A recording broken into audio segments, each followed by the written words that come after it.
21st Century Entrepreneurship with Martin Piskarik. Did you know that only 1 in 5 businesses that gets listed for sale actually sells?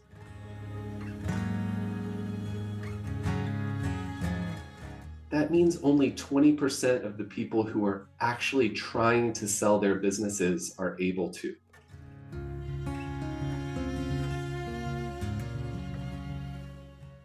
So I'm here today to share that our success rate is much higher, around 80 to 90% in the last couple of years. And we want to share everything that we've learned about exit strategy and exit planning so that you can have your most successful exit and see the true value of your greatest asset.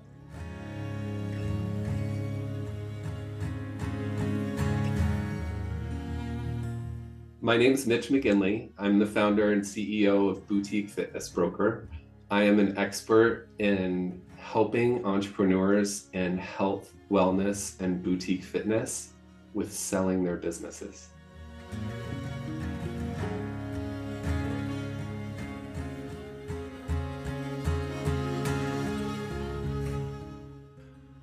My first career was in hotel management. I worked for Omni Hotels for almost a decade out of college, working my way up that corporate ladder, working in operations and finance.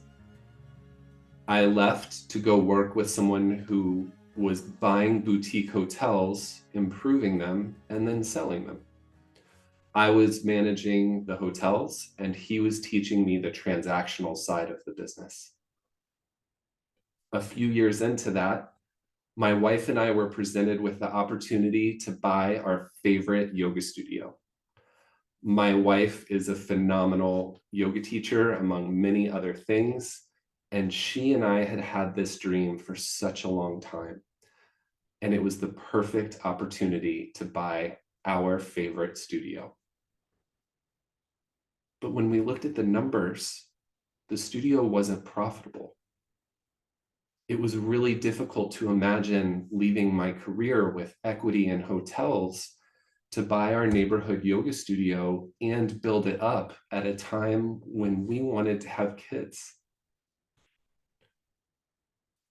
We believed in each other. We had the support of her parents and our families who played instrumental roles in the whole thing. And I'm so proud to say that 5 years after we bought that business, we sold it for 5 times what we bought it for.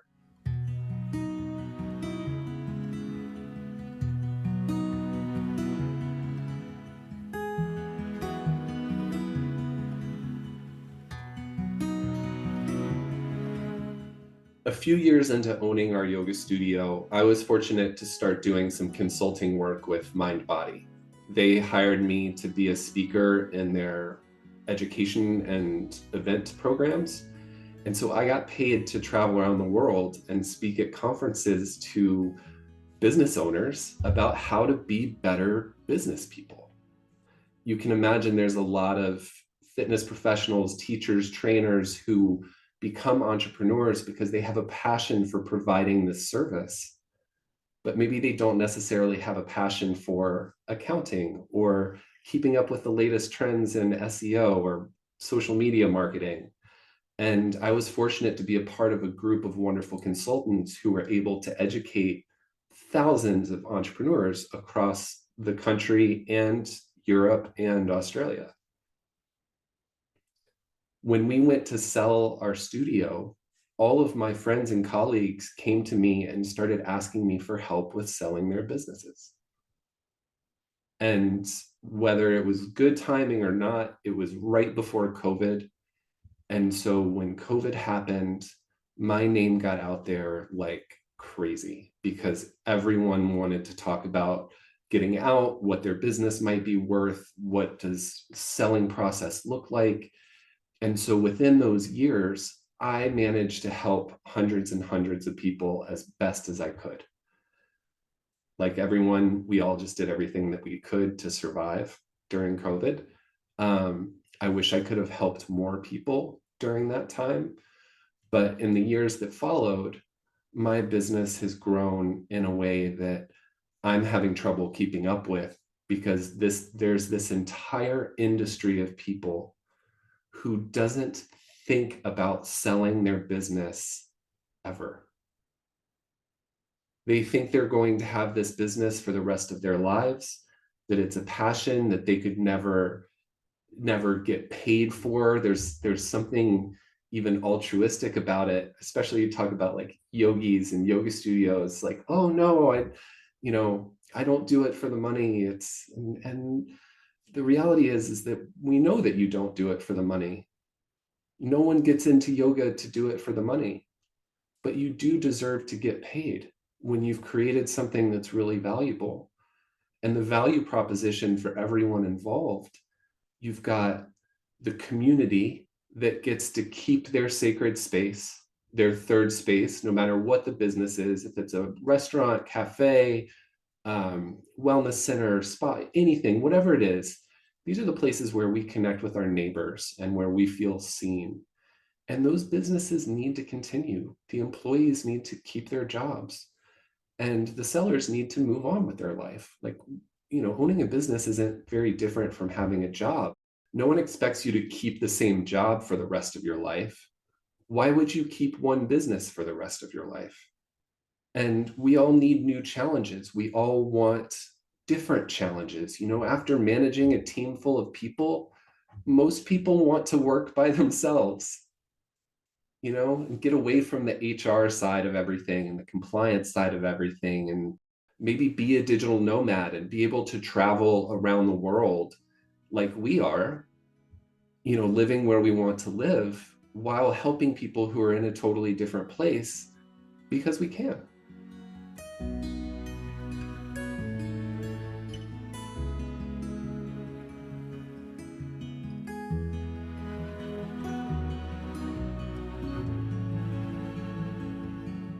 One of the first things that I think people are always really excited to learn about is valuation. Every business owner wants to know, what is my business worth? And let me be the first to say that valuations are opinions. Everyone can have one, and true value is in the beholder, which is the person who is writing a check to buy your business. That's the only person that can give you a real valuation. But I've learned a lot in my years of doing this that I've found to be very helpful to prep owners as they're starting to think about their exit strategy. And so the first thing that I always want owners to know is that valuations are based on profit. They are based on how much cash flow you are showing at the bottom of your P&L or cash flow statements, not your brand, not how cool your logo is, not how long you've been in business, not how much you've put into your business. It's really about how profitable you are. And then for the most part, valuations are usually just a multiple of that profit number. Now, profit can be a very loosely defined word. There's like 10 different words that people use for profit. But the goal here is just let's try to simplify it to, what are your earnings as the owner if it was the cleanest books that you could ever have? And so, we all own these businesses to write off as much as we can. It's part of playing the game, right? That means you can write off your car payments, you can write off your meals, your travel, your continuing education. All of those things are legitimate write-offs for your business. But we're going to add those things back because those really are personal expenses. They're not operational expenses. Those are for you. We add them back to the profit number, and then that's what we would actually call your true earnings number, your discretionary earnings number. And then we take that number and multiply it by whatever the market-based multiple for that type of business, that size of business, that someone is willing to pay. And we put it out to the world as best as we can, and we get all the feedback that we can. For most businesses that I deal with, that multiple is going to be somewhere between 2 and 5. I realize that's a huge range. If you're making $1 million a year in profit, the difference between getting 2 million and 5 million is tremendous. but it depends a lot on what industry you're in, how strong of a staff you have, how much does the business rely on you as the owner? What's the trend of the business? Is it trending up or down, or is it kind of all over the place? How risky does it appear to buyers? What's the situation with your lease and your landlord?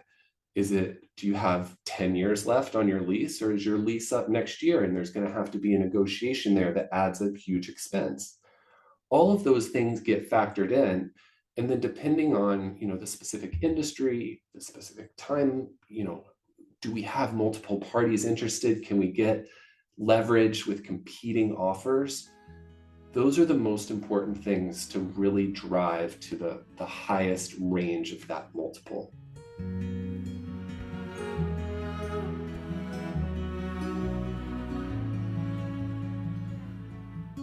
So the real value that we offer in the process is meant to be a white glove service from start to finish. We are on your team to help make the whole thing happen, and our success is tied to the success of selling the business. We don't get paid unless we successfully sell the business. And so we are number one on your team to be your advisor, your support system, your therapist, your punching bag, whatever you need us to be throughout what is usually a long and arduous process to get you across the finish line. And not just you, but also your buyer. Because sellers are not the right people to help buyers. Buyers are paranoid, and sellers are very defensive. And everyone who owns a business has always done it their way. And having someone else come in and tell you things about your business that you don't want to hear is very uncomfortable. And so our role in all of this is, from the moment that we meet, I'm always trying to meet entrepreneurs, people who own businesses, people who are interested in this topic and interested in learning more. And my goal is to educate everyone as best as I can with everything I know for free, just so that everyone in the whole boutique fitness and wellness industry benefits from what I can share.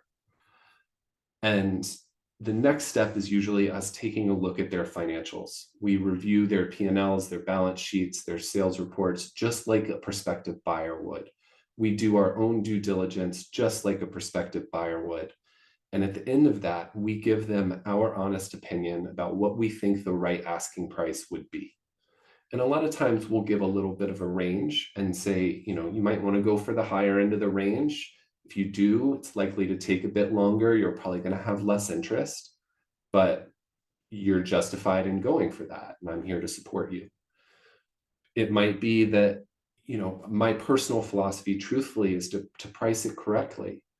And let's show everyone that you're very reasonable about it. Let's get as much interest as possible, and then use that competing interest to get everything that you want in a deal. So the best buyer, the best timeline, the best terms, and what's best for the community. And for a lot of people, that's very different. I've had a lot of sellers accept less money from an internal candidate because they knew that the business would be in great hands and that the staff would be in great hands.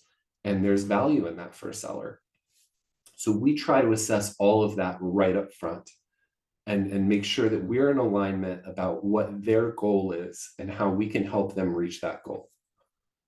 From that point, we create ads and a confidential profile.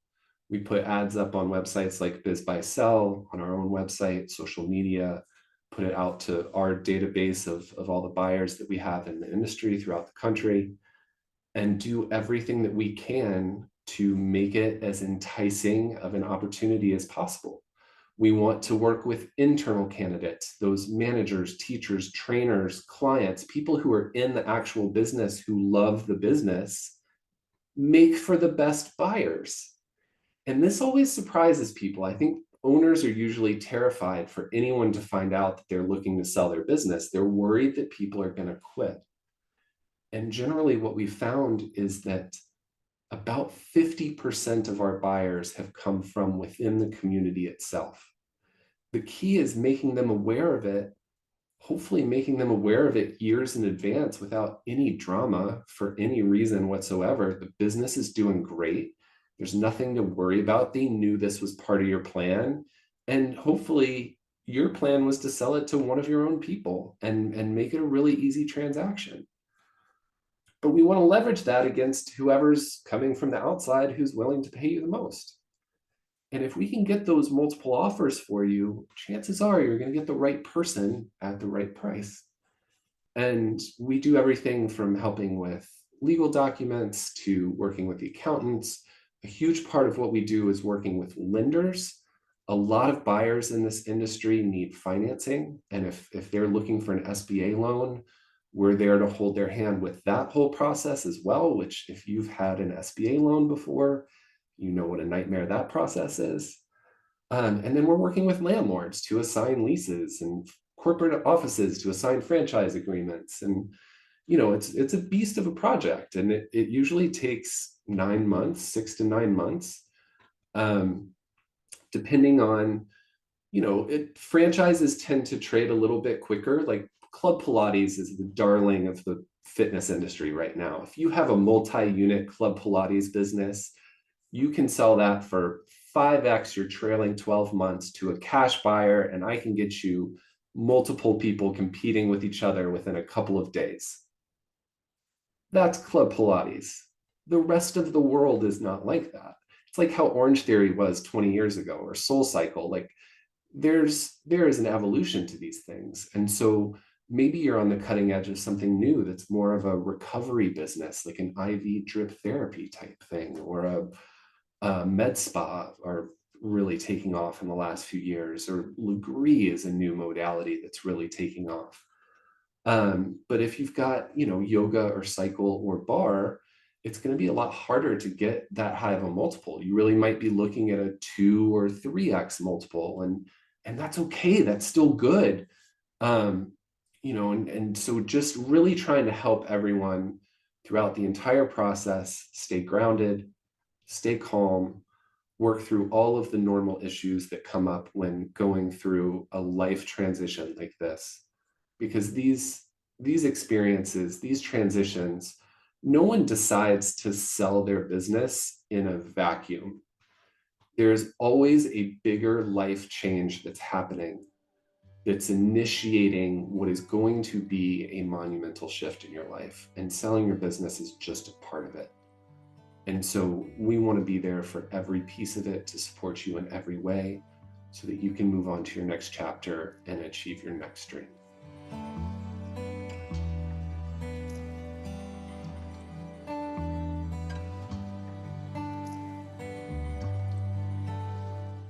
I love it when people come to me a couple years before they're ready to sell, or hear this a couple years before they've really thought about it. Because when you have a couple of years, you can do a lot to prep yourself in your business for the most success. And I'm going to give you 3 things right now that you can do in your business right now to help you prepare for a successful exit.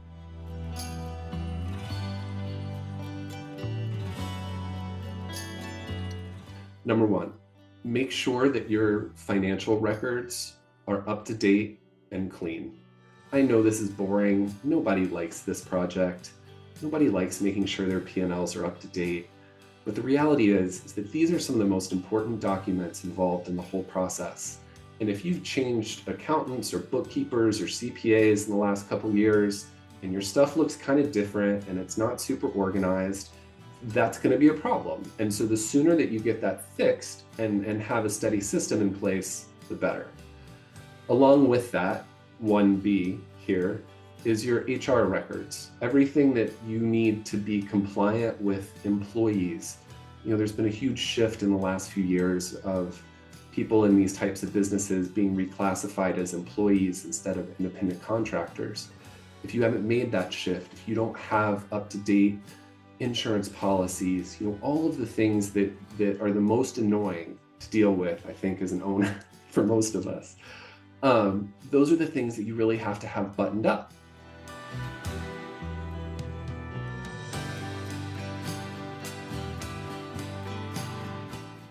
Number 2 is start planting seeds with prospective buyers.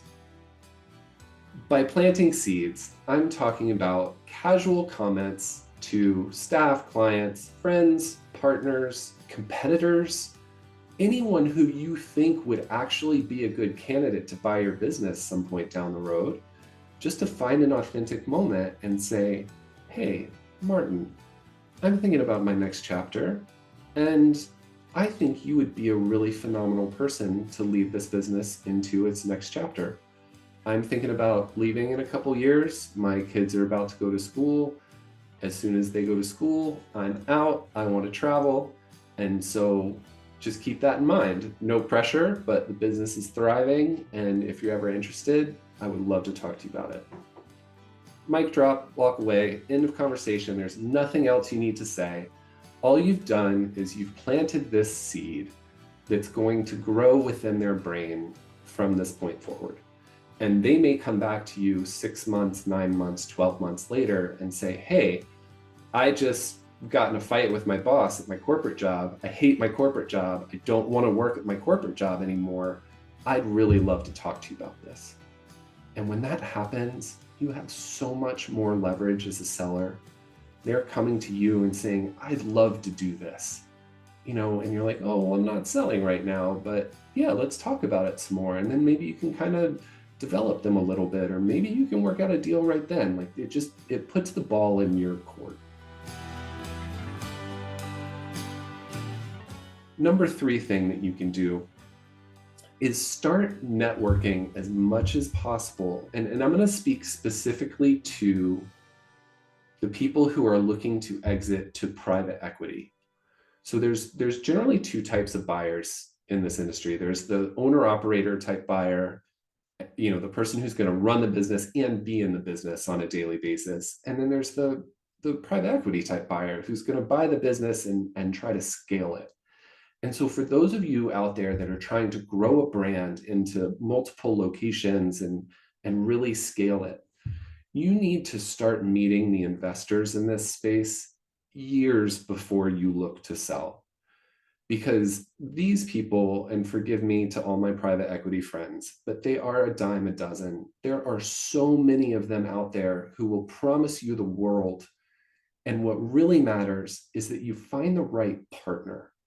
So if you're looking for an exit where you're going to sell 80 or 90 or 95% of your business and keep a little piece of it while you scale it, and you're going to help them scale it, those relationships need to have been nurtured for years for you to have that kind of trust and faith in someone buying 80% of your business and taking control of your brand while you're still a part of it. So I've been getting a lot more of those types of inquiries lately, getting into bigger deals where we're talking about $5 or $10 million. And, it's very difficult to trust those types of buyers if you haven't known them for a long time. And so getting involved with your local community, investors who are in your clientele, friends of friends, ask your attorney, ask your CPA, anyone that start going to networking events and these industry conferences where a lot of these people speak. Like there's a lot of private equity guys that go around and speak at boutique fitness, health, and wellness conferences because they're interested in that space. And so if you can make one of those connections years in advance, have them tell you what they're looking for, it might surprise you. It might change your decision to open 5 more locations right around you and have you open a couple of locations somewhere totally different to prove that your concept works in an urban or rural or suburban environment, just to prove that it's sustainable across different cultural spots. All of that is really important. And so those are the things that every business owner can start doing right now and have in the back of their mind every single day of their life. Stephen Covey said it best, 7 Habits of Highly Successful People. Habit number 2 is begin with the end in mind. You got to have a North Star. It's okay if it changes, but it's going to guide you to the right place.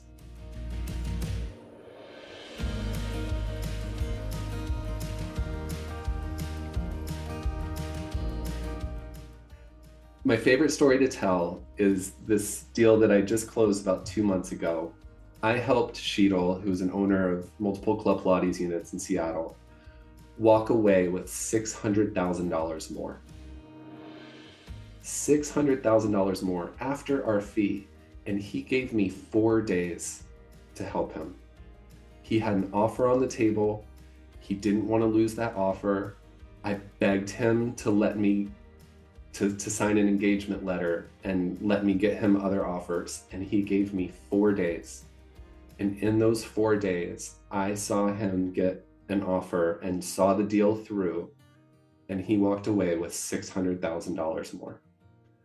And that's the kind of value that we add to this process. And I know that we add that much value because I've seen it happen over and over and over again.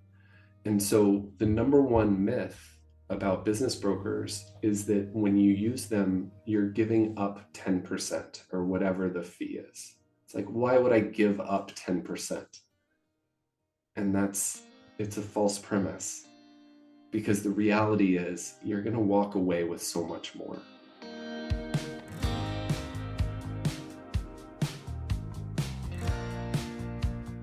So Martin, I love your podcast so much. I'm so grateful to be on here. Thank you for everything that you're doing. I want to do something special for you and for your listeners, because this is a really unique opportunity for me. And so open invitation for an hour-long free consultation. Anyone, you can go to the website, boutiquefitnessbroker.com. You can send me an email, mitch@boutiquefitnessbroker.com. Please follow us on Instagram, LinkedIn, Facebook, YouTube. I love meeting entrepreneurs, learning from them, and sharing everything that I can to help them.